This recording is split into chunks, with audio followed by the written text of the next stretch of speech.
Hello, psychology people. Welcome back. We are doing chapter 3, the basis of human behavior, and this is the most important chapter. और आज हम पढ़ने वाले हैं nervous system. बहुत ही ध्यान से पढ़ना, ये बहुत इंपॉर्टेंट है। तो हमारा जो नर्वस सिस्टम है वो दो पार्ट्स में डिवाइडेड है, मतलब सेंट्रल नर्वस सिस्टम और पेरिफेरल नर्वस सिस्टम। नाउ इनके जो नाम है वो इन्हीं के हिसाब से है, मतलब सेंट्रल नर्वस सिस्टम क्योंकि ब्रेन सेंट्रल नर्वस सिस्टम में आता है हमारा ब्रेन और स्पाइनल कॉर्ड, और ये हमारे बॉडी के सेंटर में, जैसे कि आप देख सकते हो लेफ्ट साइड के इमेज में कि ब्रेन और बॉडी के सेंटर में है स्पाइनल कॉर्ड और ब्रेन, तो इसका नाम है सेंट्रल नर्वस सिस्टम। और पेरिफेरल नर्वस सिस्टम मतलब पेरिफेरी, जो पेरिफेरी कहते हैं कि इर्द गिर्द आसपास की चीज़। तो ये जो आसपास की चीज़ें हैं, ये जो आप देख रहे हो राइट हैंड साइड की इमेज में पीएनएस, तो वो पेरिफेरल नर्वस सिस्टम है। ठीक है, जिसमें न्यूरल टिश्यू जो है, जो कि outside the brain and spinal cord है, वो आते हैं। Now peripheral nervous system is further divided into somatic nervous system and automatic nervous system.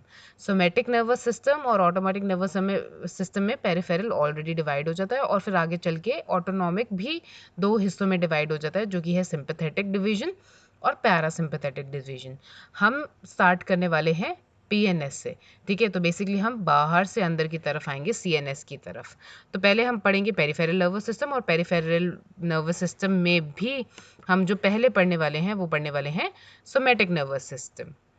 ठीक है, सो पेरिफेरल जो नर्वस सिस्टम है उसका काम क्या होता है? पेरिफेरल नर्वस सिस्टम का काम होता है इंफॉर्मेशन को सीएनएस से रिसीव करके, मतलब आपके जो जितना भी सेंसरी ऑर्गन्स है, सेंसरी रिसेप्टर्स है, वहाँ से इंफॉर्मेशन लेके बैक ब्रेन लेकर जाना, और वहाँ से इंफॉर्मेशन जो मोटर कमांड्स है ब्रेन देता है उसको लेकर आना मसल्स या ग्लैंड की तरफ। ठीक है, जैसे फुटबॉल वाला एग्जाम्पल था, तो अगर आपने फुटबॉल आते हुए देखी तो ये इन्फॉर्मेशन जो है पेरिफेरल नर्वस सिस्टम पहले फटाफट भाग के ब्रेन को देगा कि फुटबॉल आ रही है, किक करने का टाइम आ गया, और ब्रेन उसको कमांड करेगा ओके, मतलब इतनी प्रॉक्सिमिटी में है फुटबॉल कि अब आपको किक करना है। तो फटक से ये भागेगा वापस, और आपके मसल को, लेग के मसल को इंस्ट्रक्ट करेगा कि okay now it's time to kick the football. आप फटक से उसको किक करोगे। ठीक है, तो ये जो भागने का काम है, टू एंड फ्रो का जो काम है, मैसेजेस पहुंचाना, ये पेरिफेरल नर्वस सिस्टम करता है। पेरिफेरल नर्वस सिस्टम का जो डिवीजन है आगे सोमैटिक नर्वस सिस्टम में और ऑटोनॉमिक नर्वस सिस्टम में, अब हम वो पढ़ने वाले हैं। तो सोमैटिक नर्वस सिस्टम क्या होता है? सोमैटिक नर्वस सिस्टम जो है उसमें दो तरीके के नर्व्स होते हैं, क्रेनियल नर्व्स और स्पाइनल नर्व्स। जो क्रेनियल नर्व्स होते हैं वो 12 सेट्स होते हैं, या तो वो ब्रेन से निकल रहे होते हैं या कहीं किसी लोकेशन से ब्रेन में पहुंच रहे होते हैं। तो 12 सेट्स होते हैं हमारे पास क्रेनियल नर्व्स के, और तीन तरीके के, थ्री टाइप्स होते हैं इसके, सेंसरी टाइप, मोटर और मिक्स्ड। ये इन्फॉर्मेशन बहुत इंपॉर्टेंट है, ये सब आपको याद करना है। ठीक है, इसमें कुछ रटने वाला नहीं है, ये सब आपको यू शुड मतलब आपको अपनी मेमोरी में ये सब चीज़ें बिठानी है। You have to memorise everything. Cranial nerves, अब सेंसरी नर्व क्या होता है? सेंसरी नर्व जैसे नाम से ही पता चल रहा है, ये कलेक्ट करते हैं information from the sensory organs. ये बेसिकली जो आपका हेड रीजन है ना, विजन, मतलब आईज के लिए विजन, फिर ऑडिशन यहाँ पर है ईयर्स के लिए। ठीक है, इंडियाज गॉट टैलेंट का ऑडिशन नहीं है ये। ऑडिशन मतलब ऑडिटरी, जो आपके ईयर्स रिसीव करते हैं सिग्नल्स। स्मेल मतलब आपका नोज, टेस्ट टंग के लिए, और टच मतलब फील, जो स्किन पे हम फील करते हैं। तो ये जो 5 सेंस ऑर्गन्स हैं, स्पेशली जो हेड रीजन है, जो उसका ये सेंसरी नर्व जो है कलेक्ट करते हैं इंफॉर्मेशन। ना मोटर नर्व्स की अगर हम बात करें, तो मोटर जो नर्व्स हैं वो ब्रेन से, एज आई टोल्ड यू कि ब्रेन उनको कमांड करता है, ब्रेन से जो कमांड है वो लेकर आते हैं बाहर हेड रीजन की तरफ। For example movement of your I balls. ठीक है, ये कंट्रोल करता है क्रेनियल नर्व। ठीक है, तो क्रेनियल नर्व ये कंट्रोल करता है, मतलब आपकी जो आइज़ आप घुमाते हो, मान लो आप आइज़ का योगा करते हो, looking up, looking down, looking left, looking right, आई बॉल्स को जो हम रोटेट करते हैं, तो वो ये सारी मूवमेंट्स जो है आपका मोटर नर्व का कमांड करता है।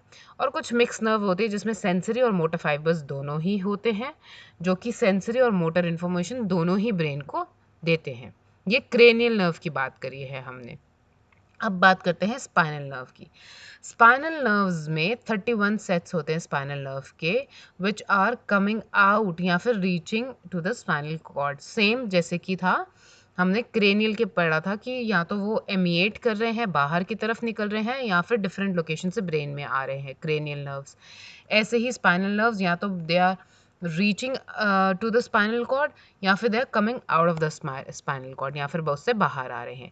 और ईच सेट के पास सेंसर और मोटर नर्व्स दोनों ही होते हैं। स्पाइनल नर्व्स जो है इंफॉर्मेशन कलेक्ट करते हैं सेंसरी नर्व्स के थ्रू और पूरे बॉडी से, एक्सेप्ट द हेड रीजन, क्योंकि हेड रीजन के लिए क्रेनियल नर्व्स है। ठीक है, हमने क्रेनियल नर्व्स में यहाँ पे पढ़ा था ना कि ये हेड रीजन के लिए है। ऐसे ही जो स्पाइनल है वो ऑल ओवर द बॉडी से सेंसरी इन्फॉर्मेशन कलेक्ट करता है, बट हेड रीजन से नहीं करता, क्योंकि उसके लिए हमारे पास क्रेनियल नर्व्स है। और ये सेंड करते हैं ये स्पाइनल कॉर्ड को इन्फॉर्मेशन, और जो कि फर्दर ब्रेन तक जाती है इन्फॉर्मेशन। ना मोटर इम्पल्सेस जो है ब्रेन कमांड करता है, they come down to the muscle through motor fibers of the spinal nerves. अब बात करेंगे हम ऑटोनॉमिक नर्वस सिस्टम की बारे में। हमने बोला था ना पेरिफेरल नर्वस सिस्टम के दो हैं, सोमेटिक और ऑटोनॉमिक। तो सोमेटिक की हमने बात कर ली, जिसमें हमने क्रेनियल नर्व्स और स्पाइनल नर्व्स के बारे में पढ़ा। अब हम बात करेंगे ऑटोनॉमिक नर्वस सिस्टम के बारे में। नाउ ऑटोनॉमिक क्या होता है? It controls your internal function. आपको ऑटोनॉमिक नाम से पता चल रहा होगा, मतलब ऑटोनॉमिक मतलब ऑटोमेटिक होने वाले फंक्शन जो आपके कंट्रोल में नहीं है। Involuntary actions like breathing, blood circulation, salivation, कितना सलाइवेट करना है कितना नहीं, या ब्लड का सर्कुलेशन कैसा होगा आपकी बॉडी में, ये आप कंट्रोल नहीं कर सकते। स्टमक जो कॉन्ट्रैक्ट करती है हमारी डाइजेशन के लिए, वो आप कंट्रोल नहीं कर सकते। तो ऐसे फंक्शंस जो इनवॉलेंटरी हैं और जो आप कंट्रोल नहीं कर सकते हैं, उन इनवॉलेंटरी फंक्शंस को ऑटोनॉमिक नर्वस सिस्टम जो है देखता है। ठीक है, ऑटोनॉमिक के फर्दर डिविजन्स होते हैं सिंपैथेटिक डिवीजन और पैरासिम्पैथेटिक डिवीजन। कहने को तो सिंपैथेटिक और पैरासिम्पैथेटिक बहुत ऑपोजिट हैं एक दूसरे से, but to maintain the state of equilibrium, आपके बॉडी में एक हेल्दी स्टेट ऑफ बैलेंस के लिए दोनों ही साथ में काम करते हैं, दे वर्क टुगेदर। ठीक है, अदरवाइज ये वैसे एक दूसरे से इनका बिल्कुल ऑपोजिट फंक्शन है। अगर हम बात करें सिंपैथेटिक डिवीजन की, तो सिंपैथेटिक डिवीजन जो है इमरजेंसीज के लिए एक्टिवेट होता है। मतलब जब हमें एकदम क्विक एक्शन चाहिए, एकदम पावरफुल एक्शन चाहिए, for example in a situation जहाँ पे फाइट और फ्लाइट है। ठीक है, अब भाई अगर आपको एकदम से मतलब आपको लगे कि कोई खतरा और आपको भागना है या आपको फाइट बैक करना है, तो फाइट और फ्लाइट का यही मतलब है। फ्लाइट मतलब भाग जाना और फाइट मतलब you have to fight back.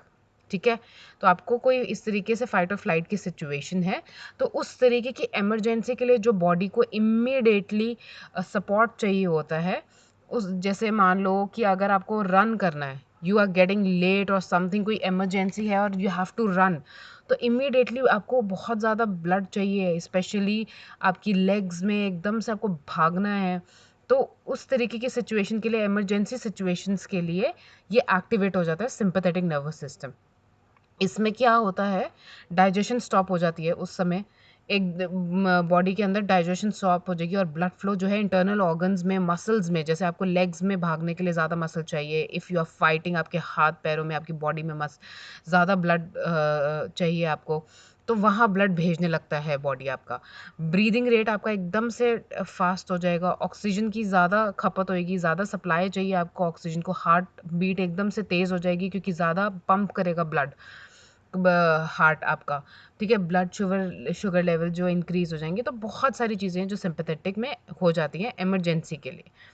ऐसे ही पैरासिम्पैथेटिक उल्टा काम करता है, बिल्कुल इसके ऑपोजिट है पैरासिम्पैथेटिक। पैरासिम्पैथेटिक क्या करता है, एनर्जी को कंजर्व करता है। ठीक है, मॉनिटर करता है ये आपके रोज़मर्रा की इंटरनल बॉडी के फंक्शंस को।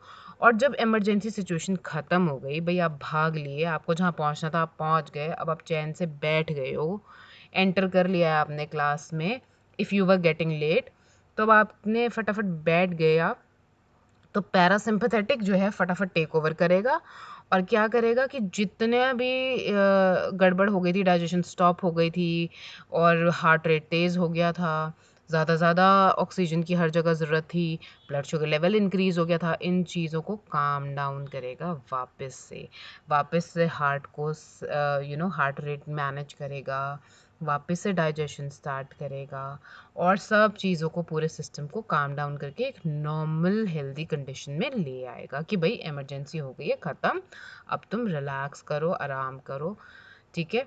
तो एज अ रिज़ल्ट जो बॉडी का हार्ट रेट है, ब्रीदिंग है, ब्लड फ्लो है, सब नॉर्मल लेवल पे आ जाता है। अब हम बात करते हैं सेंट्रल नर्वस सिस्टम की। सेंट्रल नर्वस सिस्टम में आता है ब्रेन और स्पाइनल कॉर्ड। तो पहले हम बात करेंगे ब्रेन के बारे में। नाउ सेंट्रल नर्वस सिस्टम जो है, it is the centre of all your neural activities. आपको पता है न्यूरॉन्स आपके ब्रेन सेल्स हैं और जितनी भी न्यूरल कम्युनिकेशन होती है उसको न्यूरल एक्टिविटी कहते हैं, जो कि आपके ब्रेन में स्पाइनल कॉर्ड में होती है। तो सीएनएस ब्रेन का जो है वो न्यूरल एक्टिविटी का सेंटर है।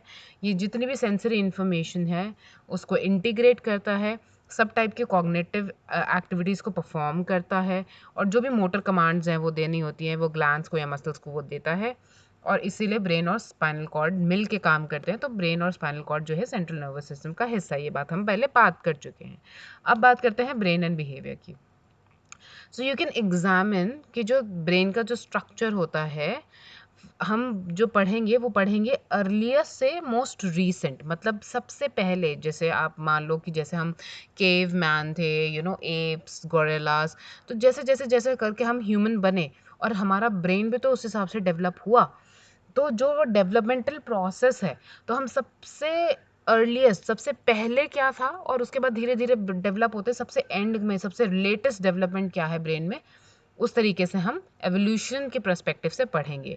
तो लिम्बिक सिस्टम आपके ब्रेन का, ब्रेन स्टेम और आपका सेरिबेलम, ये आपके ब्रेन के ओल्डेस्ट स्ट्रक्चर हैं। आप यहाँ फोटोग्राफ में देख सकते हैं, ये जो छोटू सा ब्लू कलर का हिस्सा है ना, ये आपका है सेरिबेलम, ठीक है। और ये है आपकी ब्रेन स्टेम, और लिम्बिक सिस्टम भी यहीं होता है, लिम्बिक सिस्टम। ये सारे स्ट्रक्चर आपके ओल्डेस्ट पार्ट हैं। तो नया क्या लेटेस्ट डेवलपमेंट है, सेरिबल कॉर्टेक्स। ये जो अपर मोस्ट पार्ट आप देख रहे हो, ये है सेरिबल कोर्टेक्स। ये जो सेरिबल कोर्टेक्स है, ये लेटेस्ट डेवलपमेंट है। You will see this as a human being, जब हम पूरे उससे आदि मानव से बिल्कुल, हम बिल्कुल ऐसे मानव बन गए, बिल्कुल एप्स, गोरिल्ला, सब कुछ ट्रांसफॉर्मेशन हो गया और हम ह्यूमन बीइंग बन गए। तो ये जो हम मॉडर्न ह्यूमन बीइंग है विद सेरिबल कॉर्टेक्स, तो ये लेटेस्ट डेवलपमेंट है, ठीक है। तो एडल्ट का जो एक वेट होता है ब्रेन का, वो 1.36 केजी होता है, and it contains 100 billion neuron. ये इंपॉर्टेंट इन्फॉर्मेशन है याद रखने के लिए। जो आपकी बुक में डायग्राम दिया है वो कुछ इस तरीके का है। तो एज आई टोल्ड यू कि ये वाला जो हिस्सा है, छोटू सा, छोटा दिमाग भी बोलते हैं इसको, स्मॉल ब्रेन भी बोलते हैं, ये है सेरिबेलम, ठीक है। और ये जा रही है आपकी ब्रेन स्टेम, ये वाला हिस्सा ब्रेन स्टेम है, और ये यहाँ पर लिम्बिक सिस्टम है पूरा, ठीक है। और ये जो हमारा अपर एरिया आप देख रहे हो, ये है सेरिब्रम या फिर सेरिबल कॉर्टेक्स भी बोलते हैं। तो ये एक ही बात है, अगर आप सेरिब्रम बोलो या सेरिबल कॉर्टेक्स बोलो, इट इज़ सेम थिंग। अब एक एक करके हम सारी चीज़ें पढ़ेंगे। पहले हम पढ़ेंगे हाइंड ब्रेन के बारे में। ना हाइंड ब्रेन क्या होता है? हाइंड ब्रेन वो है, हिस्सा है, मतलब hind brain, fore brain, mid brain करके ऐसा है। तो हाइंड ब्रेन में आपका ये वाला हिस्सा आता है, पॉन्स, सेरिबेलम, मेडुला ऑब्लंगाटा, ये सारा हाइंड ब्रेन में आता है। तो हम हाइंड ब्रेन के बारे में पहले पढ़ने वाले हैं, ठीक है। ये जो ब्रेन स्टेम आप देख रहे हो ना, इसमें आपको देखने को मिल जाएगा। तो अगर हम पहले बात करें मेडुला ऑब्लंगाटा की, तो मेडुला ऑब्लंगाटा ये वाला जो हिस्सा है ना, ये वाला जो हिस्सा है, ये मेडुला ऑब्लंगाटा है। ये सबसे लोएस्ट पार्ट है ब्रेन का, जो कि एग्जिस्ट करता है, और ये कंटिन्यूशन में होता है स्पाइनल कॉर्ड की, मतलब स्पाइनल कॉर्ड यहीं से, इसके बाद जो नीचे स्पाइनल कॉर्ड आपका शुरू हो जाता है, स्पाइनल कॉर्ड, ठीक है। तो मतलब स्पाइनल कॉर्ड आपकी ब्रेन तक जाती है। दैट इज हाउ वो इन्फॉर्मेशन जो है ब्रेन, मतलब एकदम सिंक में काम करते हैं ना, यहाँ से ये ऐसे स्पाइनल कॉर्ड के कॉन्टिन्यूशन में ही होता है मेडुला ऑब्लंगाटा, ठीक है। तो इट कंटेन्स न्यूरल सेंटर है ये आपका, और ये रेगुलेट करता है लाइफ सपोर्टिंग एक्टिविटीज़, जैसे आपका ब्रीदिंग, आपका हार्ट रेट, ब्लड प्रेशर। तो जितनी भी लाइफ सपोर्टिंग एक्टिविटीज़ हैं, ये मेडुला ऑब्लंगाटा जो है सपोर्ट करता है। इसको इसी वजह से, क्योंकि आपकी लाइफ की मेजर एक्टिविटीज़ को सपोर्ट करता है, इसको बोलते हैं vital centre of the brain. तो अगर vital centre of the brain पूछे तो मेडुला ऑब्लंगाटा है। फिर इसके बाद आता है पॉन्स। पॉन्स कौन सा एरिया है? ये ब्लू कलर वाला, ये वाला जो एरिया है ये है आपका पॉन्स, ठीक है। अब ये क्या करते हैं, it relates to medulla on one side with the midbrain on the other. ये जो ग्रीन वाला एरिया है ना, ये वाला एरिया, ये मिड ब्रेन है, ठीक है। तो ये है आपका मिड ब्रेन, और मिड ब्रेन और मेडुला ऑब्लोंगेटा को कनेक्ट करते हैं पॉन्स। पॉन्स जो है आपके ऑडिटरी सिग्नल रिले करते हैं by your ears, and it is believe that pons जो हैं वो स्लीप मैकेनिज्म में इन्वॉल्व होते हैं, जहाँ स्पेशली जब आप सपने वपने देखते हो, ड्रीमिंग स्टेट की जो स्लीप मैकेनिज्म है उसमें पॉन्स का बहुत बड़ा हाथ होता है। Now it contains nuclei affecting respiratory movement, आपके फेशियल एक्सप्रेशंस के भी इसमें कुछ मूवमेंट्स कंट्रोल होते हैं। अब बात करते हैं सेरिबेलम की। ये जो छोटा सा नीला सा कलर का दिख रहा है ना सेरिबेलम, उसकी बात करते हैं। Now this is the lowest, ये हाईली डेवलप पार्ट है आपका हाइंड ब्रेन का, और ये इजीली मतलब रिकॉग्नाइज कर सकते हैं क्योंकि ये बहुत ही रिंकल्ड सरफेस होता है इसका। ये मेंटेन करता है, कंट्रोल करता है पोस्चर को और आपके बॉडी को, इक्विलिब्रियम को। मतलब आपकी बॉडी सही से जो सीधी स्ट्रेट आप चलते हो और टेढ़े मेढ़े इधर ऐसे बॉडी की बैलेंस बिगड़ा हुआ नहीं है, वो सेरिबेलम की वजह से मेंटेन कर पाते हो आप अपना पोस्चर और इक्विलिब्रियम अपनी बॉडी में। तो जो इतने भी मस्कुलर मूवमेंट्स की कोऑर्डिनेशन है वो सेरिबेलम देखता है, ठीक है। जो भी मोटर कमांड्स हैं originate करते हैं in the forebrain, the cerebellum receives and coordinates them to relay to the muscles। तो cerebellum बहुत इंपॉर्टेंट फंक्शन प्ले करता है मोटर कमांड्स को रिले करने में, मतलब जिस भी मसल को मोटर कमांड भेजनी है वहाँ पे भेजने के लिए और रिसीव करने के लिए। और ये आपकी मूवमेंट ऑफ मेमोरी की मूवमेंट को भी, जैसे मान लो आप डांस सीख रहे हो, how to walk, how to ride a bicycle, या आपके एरोबिक्स कर रहे हो, डांस कर रहे हो, कोई स्टेप्स आपको याद रखने हैं, तो ये जो उसके जो स्टेप्स हैं, जो मेमोरी है उस की बॉडी की मूवमेंट कैसी होनी है, वो ये भाई साहब जी सेरिबेलम जो है उसका मेमोरी हाउस है, ठीक है। अब बात करते हैं हम मिड ब्रेन के बारे में। मिड ब्रेन की बात करें तो ये जो ग्रीन कलर का हिस्सा है ये है आपका मिड ब्रेन। मिड ब्रेन जो है बहुत रिलेटिवली स्मॉल साइज का है, एज यू कैन सी कि मेडुला ऑब्लोंगेटा भी थोड़ा साइज में बड़ा है, पॉन्स भी थोड़े बड़े हैं, लेकिन मिड ब्रेन का बहुत छोटा सा सेक्शन है। मिड ब्रेन जो है ये मतलब रिलेट करता है टू सम स्पेशल रिफ्लेक्सेस होते हैं, कुछ विजुअल ऑडिटरी, मतलब आपके आईज और ईयर्स के जो सेंसेशंस होते हैं थोड़े बहुत, वो यहाँ पर आपको मिलेंगे। एक इम्पॉर्टेंट पार्ट है मिड ब्रेन का, वो है रेटिकुलर एक्टिवेटिंग सिस्टम, जिसको RAS बोलते हैं, रास, ये कि which is responsible for the arousal. It also makes you alert and active bye regulating sensory. तो जितने भी सेंसरी इनपुट आपकी बॉडी रिसीव करती है, आप रिसीव करते हो, तो it makes you alert and active. It also helps in selecting information, जो इन्वायरमेंट से सेलेक्टिव इन्फॉर्मेशन। आप अब आपके इन्वायरमेंट में हज़ारों चीज़ें हो रही हैं, ठीक है। अभी ये वीडियो आप देख रहे हो तो आपके आसपास हज़ारों चीज़ें हो रही होंगी, लेकिन आपका फोकस इस वीडियो पे है, you are learning, you are retaining the information in your brain, और अपने माइंड को बोल रहे हो कि नहीं फोकस होके पढ़ो। तो ये जो है ये एक्टिव अलर्ट होना आपका और एक्टिवली एंगेज होना, ये कहीं ना कहीं इसमें रास का रेटिकुलर एक्टिवेटिंग सिस्टम का हेल्प है। अब हम बात करते हैं फोर ब्रेन की। तो जो फोर ब्रेन का हिस्सा होता है हाइंड ब्रेन के बाद, it consist most important part of your brain. Hind brain हो गया, मिड ब्रेन हो गया, हमने पढ़ लिया अभी, और अब हम पढ़ेंगे फोर ब्रेन। तो फोर ब्रेन के 4 मेजर पार्ट्स होते हैं, hypothalamus, thalamus, limbic system and cerebrum. एक एक करके इन सब पार्ट्स के बारे में हम बात करने वाले हैं। हाइपोथैलेमस, ना अगर आप इमेज में देखो तो ये वाला जो हिस्सा है ना, ये वाला हिस्सा सारा ये हाइपोथैलेमस है। सो हाइपोथैलेमस काफ़ी स्मॉलेस्ट स्ट्रक्चर है आपका ब्रेन का, but it plays a very vital important role in your behaviour में इसका बहुत इंपॉर्टेंट रोल है, वैसे ये बहुत छोटू है। सो हाइपोथैलेमस समझ आ गया। हाइपोथैलेमस सबसे स्मॉलेस्ट स्ट्रक्चर है, रेगुलेट करता है आपके फिजियोलॉजिकल प्रोसेस को, इमोशनल एंड मोटिवेशनल बिहेवियर को, जैसे smoke, drinking, sleeping, eating, temperature regulation body का, ये सब देखता है, और कंट्रोल करता है इंटरनल इन्वायरमेंट के, आपके heart rate, blood pressure, temperature को, या फिर सिक्रीशन ऑफ द हार्मोन्स जो देखनी होती है वो भी हाइपोथैलेमस ही देखता है। अब बात करते हैं फोर ब्रेन की। फोर ब्रेन में ये जो थैलेमस है, ये अंडे जैसा स्ट्रक्चर जो आपको दिख रहा है वो थैलेमस है, ठीक है। जैसे ये जो स्ट्रक्चर है ना अंडे जैसा, एग शेप, ये न्यूक्लियस है जो कि हाइपोथैलेमस के बिल्कुल अगर आप पहली वाली प्रीवियस पिक्चर में वापस जाओगे, जैसे ये, तो ये देख रहे थे, ये था आपका हाइपोथैलेमस, और ये एग शेप जो है ये थैलेमस है। कोई भी आपके ब्रेन में अगर आप देखो, ब्रेन की एनाटॉमी को अगर आप समझना चाहो, तो ब्रेन की एनाटॉमी में भी बहुत कॉम्प्लेक्स है और एकदम क्लियरली डिस्टिंक्ट ऐसे डिविजन्स नहीं है, ठीक है। सो ये थैलेमस जो है, ये थैलेमस एक रिले स्टेशन की तरह काम करता है। आपने रिले रेस के बारे में देखा है ना, कि एक जना फटाक से भागता है और फिर दूसरे जने को वो स्टिक पकड़ाता है, और फिर वो दूसरा जना भागता है तीसरे जने के पास और वो उसको पास ऑन करता है। तो इस तरीके से वो रेस कंप्लीट होती है। तो ऐसे ये रिले स्टेशन है, ये इनकमिंग सेंसरी सिग्नल्स लेता है सेंस ऑर्गन से, और एप्रोप्रिएट जहाँ उनको पार्ट्स में भेजना होता है वहाँ भेजता है। तो मोटर सिग्नल्स भी, मतलब सिग्नल्स इसके पास सेंसरी सिग्नल्स भी आते हैं, और मोटर सिग्नल्स को भी जहाँ पे इसने एप्रोप्रिएट बॉडी पार्ट में, जैसे किक करनी थी फुटबॉल को तो भेजना था, तो वो भी ये भेजता है, ठीक है।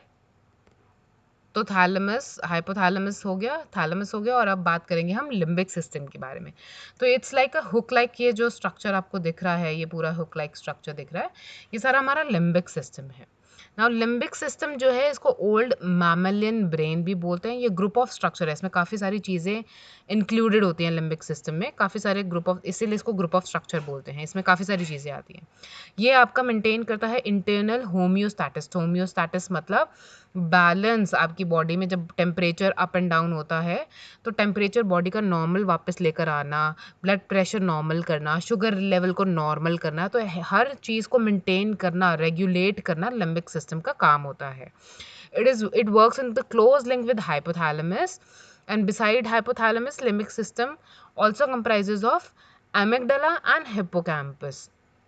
एमिगडाला जो होता है ना आपका सारा इमोशनल बिहेवियर, ये आप जो गोला गोला से देख रहे हो, ये जो है ये एमिगडाला है। एमिगडाला आपका इमोशनल बिहेवियर, मतलब इमोशन से जो है ये लिंक्ड होता है। और हिपोकैम्पस, हिपोपोटामस देखा कितना बड़ा होता है, तो वहाँ से याद कर लो कि हिपोकैम्पस जो है वो लॉन्ग टर्म मेमोरी में बहुत इंपॉर्टेंट रोल प्ले करता है। लॉन्ग टर्म मेमोरी को हम LTM करके भी बोलते हैं, यहाँ लिखते हैं। तो LTM लॉन्ग टर्म मेमोरी मतलब कि कोई ऐसी चीज़ जो आपको बहुत पुरानी, उसको 10 साल हो गए हैं फिर भी आपको वो बात याद है, तो उसमें हिपोकैम्पस का रोल है। अब बात करते हैं हम सेरिब्रम की। ये जो आपको क्यूट सा रिंकल्ड सा फेस ये इधर दिख रहा है ना, ये सारा सेरिब्रम है। तो अभी हमने ये ब्रेन स्टेम के स्ट्रक्चर्स पढ़ लिए हैं। सेरिबेलम के बारे में भी आपने पढ़ लिया है, मूवमेंट पोस्चर को जो कंट्रोल करता है। और अब हम पढ़ने वाले हैं, सॉरी, ये जो आउटर स्ट्रक्चर है ना, ये पूरा है सेरिब्रम। इसके बारे में हम बात करने वाले हैं, ठीक है ना। जो सेरिब्रल कॉर्टेक्स है, इसी को सेरिब्रल कॉर्टेक्स भी इसी को बोलते हैं। सेरिब्रल कॉर्टेक्स भी इसको बोलते हैं, या फिर सेरिब्रम बोल सकते हैं। ये रेगुलेट करता है आपके सारे हायर लेवल फंक्शंस, जैसे कि जितने भी कॉग्निटिव फंक्शन है, अटेंशन, परसेप्शन, लर्निंग, मेमोरी, आपका लैंग्वेज का जो बिहेवियर है, रीजनिंग की जो भी एबिलिटी है, आपकी प्रॉब्लम सॉल्विंग जो स्किल्स है, वो सब यहीं होते हैं, यही मैनेज करता है। सेरिब्रम्स जो है it makes 2/3 of the total mass of the human brain. और वो तो आप देख भी सकते हो, जब इतना बड़ा हिस्सा है तो फिर ये 2/3 तो बनेगा ही ना। मतलब पूरा ये जो ब्रेन है उसका 2/3 जो है ये सेरिब्रम ही है आपका। थिकनेस की अगर बात करें तो 1.5 mm to 4 mm इसकी थिकनेस होती है। And it covers the entire surface of the brain which contains neurons, neural net होते हैं, और बंडल ऑफ एक्सॉन्स भी आपको यहीं पर मिलेंगे। तो सेरिब्रम जो है सबसे डेवलप्ड, हाईली डेवलप्ड है। तो सेरिब्रम डिवाइड होता है दो इक्वल हाफ्स में, ठीक है। लेफ्ट हेमिस्फेयर होता है और राइट हेमिस्फेयर होता है। नाउ सेरिब्रल, इसको बोलते हैं सेरिब्रल हेमिस्फेयर्स, इक्वल होते हैं, आइडेंटिकल होते हैं, लेकिन फंक्शनैलिटी वाइज यूजुअली एक दूसरे को डोमिनेट करते हैं। और जैसे फॉर एग्जांपल जो लेफ्ट हेमिस्फेयर है वो यूजुअली आपके लैंग्वेज बिहेवियर को कंट्रोल करता है, और जो राइट है वो यूजुअली स्पेशलाइज होता है टू डील विद इमेजेस या स्पेशल रिलेशनशिप बोलते हैं स्पेस। मतलब कितना, जैसे आप ड्राइविंग कर रहे हो या आप चल रहे हो सड़क पे भी, तो एक डिस्टेंस मेंटेन करके जो कर रहे हो, तो जो स्पेस से रिलेटेड रिलेशनशिप्स है वो सब राइट हेमिस्फेयर देखता है। और कोई इंसान पोइट्री में बहुत अच्छा है, किसी का राइटिंग स्किल्स बहुत अच्छा है, उनकी लैंग्वेज पे कमांड बहुत अच्छी है, तो वो लेफ्ट हेमिस्फेयर देखता है। पैटर्न रिकग्निशन का जो भी है वो राइट हेमिस्फेयर्स देखता है। इस तरीके से दो हेमिस्फेयर जो कनेक्ट होते हैं, ये अब होते तो दो हेमिस्फेयर्स है, पर ये कॉर्पस क्लोसम, ये जो सेंटर में बंडल ऑफ नर्व फाइबर है ना, ये इसके थ्रू ये जो है कनेक्ट होते हैं, माइलिनेटेड फाइबर्स होते हैं ये कॉर्पस क्लोसम। और ये क्या करता है, इसका काम सिर्फ इसको जोड़े रखना नहीं होता, बट इसकी बैक एंड फोर्थ ये मैसेजेस भेजता है दोनों हेमिस्फेयर के, इधर से इधर उनको कनेक्ट करता है और मैसेजेस भेजता है। ठीक है, अब हम बात करते हैं कि फोर ब्रेन में जो सेरिब्रम था उसमें, सेरिब्रम वाले हिस्से में फोर पार्ट्स में डिवाइडेड होता है। ये फ्रंटल लोब होता है जो आप रेड कलर का देख रहे हो, ये येलो कलर का पैराइटल लोब, फिर आता है ऑसिपिटल लोब ये जो पर्पल कलर का है, और ये टर्कोइश ग्रीन कलर का जो है ये टेम्पोरल लोब है। ठीक है, तो ये सेरिब्रम जो है चार हिस्सों में इस तरीके से डिवाइडेड है। एक एक करके अब हम इसके बारे में पढ़ेंगे। सबसे पहले आता है फ्रंटल लोब।